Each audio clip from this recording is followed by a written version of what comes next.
What's up? So here in the Airstream, getting ready to load the composting tool up for the very first time. I'm going to a yoga festival on Terrapin Hill Farms in Kentucky. It's called My Path, hosted by the Inner Warrior.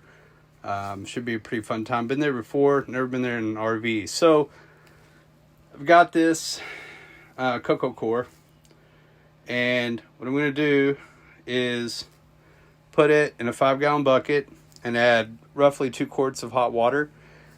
See if that'll get me enough to fill the base of the Nature's Head composting tool up to about the spinning wheels. So let's get it started and see how it goes. So I got my 2+ quarts of water heated up.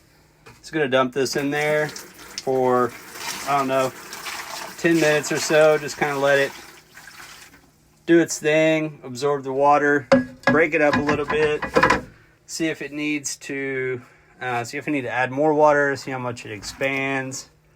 Want it moist, but not wet. All right, so I think that did the trick.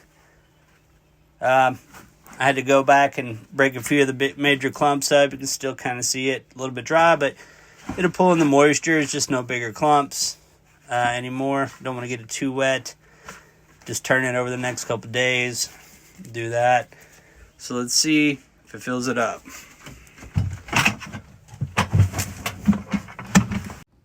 Okay, so this is a brand new toilet. Don't mind touching it. Never used it. I did end up having to use 2 bricks of coconut coir, and the net weight on one of them is 1.4 pounds.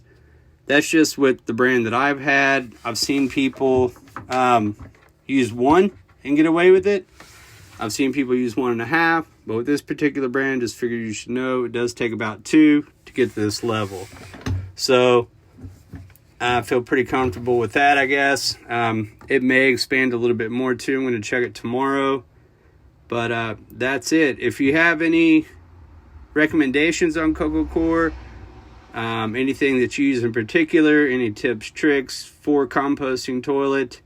I know people use peat moss and cedar and all that stuff, but this is what a lot of RVers use. I just figured I would start with the coconut coir just to see how it goes. It seemed like the right thing for me and my purposes, but we'll learn as we go. So that's a little bit of the Nature's Head. I'll try to put the Nature's Head in the affiliate link as well. Stay tuned. I'm going to try and grab as much footage as I can on the first trip out in the Airstream. It's maiden voyage, so I do want to enjoy it as well. As far as the videos and documentation goes and all that, and it's just me. I'm traveling solo. So there's a lot of factors in, and I just want to make sure I'm not being stressed out about making a video of all of it. So just bear with me on it. But I have a lot of videos to come. I have a lot of stuff to review and check out. Precision Temp tankless water heater, Furrion stove, Furrion air conditioner, Brooklyn bedding, mattress, complete Victron solar system, brand new furnaces, how to get your original tanks recertified, new valves and things of that nature, just all kinds of stuff. So stay tuned.